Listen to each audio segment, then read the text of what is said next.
The question was delivered in the middle of a disaster drill. Port Crescent believed in many things: redundant oxygen lines, excessive paperwork, and emergency rehearsals scheduled exactly when honest people wanted lunch. I was crouched beneath a humming shield console pretending to inspect it when Tess Varick, xenobiologist of the Velaran Cooperative, asked loudly, "Why are you always looking at my butt, human?" The console beeped in sympathy. My brain did not. Around us, klaxons continued their artificial screaming while crews practiced orderly panic. Tess stood with her arms folded, emerald skin glowing faintly under the blue drill lights. Velarans are elegant, whip-smart, and painfully direct. Humans were still learning how to survive that combination. I managed. I mean, not always. You mean many things at once, she observed. That is also a human habit. My name is Evan Rourke, Technical Liaison, former Earth Navy, current owner of more embarrassing moments than tools.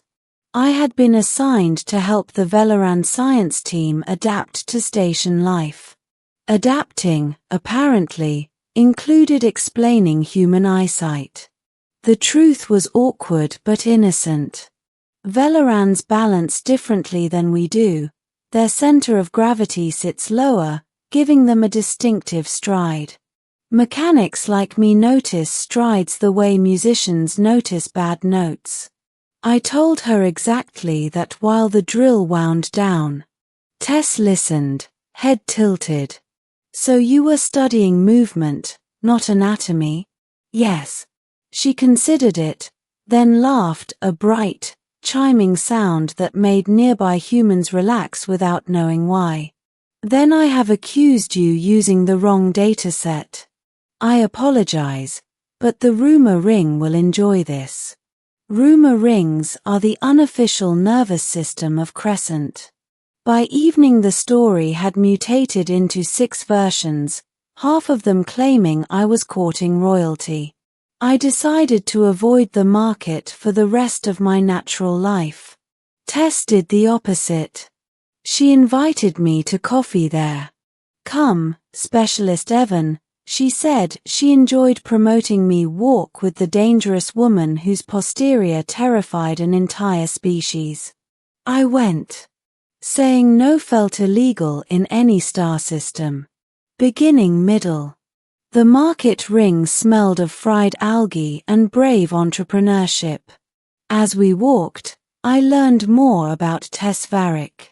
She had grown up on Valara Prime among cliff cities where children race the winds on glider kites. She spoke about her mother, a teacher who insisted that courage was simply kindness wearing working clothes. Today you wore working clothes, Tess said. You defended truth instead of pride. No one had ever phrased a compliment like that at me. I nearly asked the vending machine for advice again. Our collaboration deepened after that. I helped her calibrate human-made grave scanners for studying Velaran bones. She helped me understand why their translators disliked slang. We argued about science, about Earth weather, about whether station coffee qualified as a human rights violation. Crescent slowly grew used to us together. Then the real emergency arrived, not scheduled, not rehearsed, and utterly uninterested in lunch. A transport from the outer moons suffered engine failure and drifted toward Alios 9's gravity shear. The crew was mixed, humans and Velarans recently hired under the new Alliance Pact.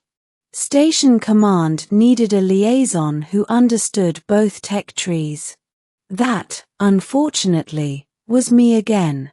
Tess insisted on coming to the operations deck, though protocols preferred Queens of Science to remain decorative. She reviewed sensor feeds beside me, translating Velaran engineering songs into numbers my tools understood. You see, Evan, Humans and Velerans are using the same fear. The shear worsened. We had minutes. Talking for humans sometimes means building miracles out of junk. I proposed a risky solution: launch tugs in a pattern based on Veleran balance mathematics. Admirals would have wept, commanders merely swallowed. The tugs launched. The pattern held. When the transport finally stabilized inside Crescent's shadow, cheers erupted in a language borrowed from humans: applause, back slaps, and a Veleran woman hugging a speechless mechanic in front of the entire galaxy of rumor. The footage changed everything. Tess became woman who trusted a human drill. I became human who noticed strides. I believed the project would end there with paperwork and polite goodbyes. Tess Varick had other intentions. Middle ending. The Alliance rivals struck the docks that night with pulse jammers, trying to prove mixed crews unsafe. They underestimated human paranoia again. I had installed more sensors than customers liked. The alarms gave us 30 seconds. I handed Tess a plasma spanner exactly as someone once handed a queen in another story. You guard.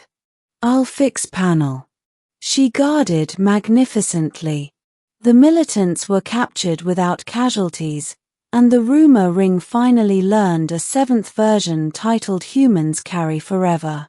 Weeks later, Veleran Council invited me to Valara Prime for cultural consultation. Consultation apparently included meeting my mother through long-range link because Tess wanted to understand where such stubborn kindness was manufactured. Your mother is delightful, she said after. Mine would approve. Approval in Veleran culture is heavy enough to resemble a proposal. During a garden walk, floating gardens exist everywhere diplomats grow. Tess admitted she had once feared raising a family near humans. I was wrong, she echoed her favorite verdict. Stay for tonight became stay for future. Kinship was offered, partnership witnessed. Years have folded since that first embarrassing question. Mixed docks now operate across Alios 9, where Veleran children argue with vending machines exactly as humans do. Tess Varick eventually retired as scientist and opened a cultural center dedicated to interspecies families. At the entrance stands the relocated mural from Crescent's market: paint worn, message bright, courage has many shapes. I visit often with our daughter, yes, Ambassador Lysa now, supervising like a proud bridge. She smiles and taps the wall exactly as her mother once did. You see, Father Evan? Galaxy accused humans using the wrong dataset. Then Mother fixed panel. The corals faded because kindness outlived their knives. Humans were no longer unpredictable. We were devoted. And the rumor ring finally learned the true answer. I had been studying strides, but chose a queen of science for her fearless heart instead. Somewhere on Port Crescent, the shield console still beeps in sympathy whenever a mechanic faces elegant questions. Tess laughs and repeats the title line to new students as cautionary humor. Ask humans what they truly see. What I saw was a future determined to stay forever. The end.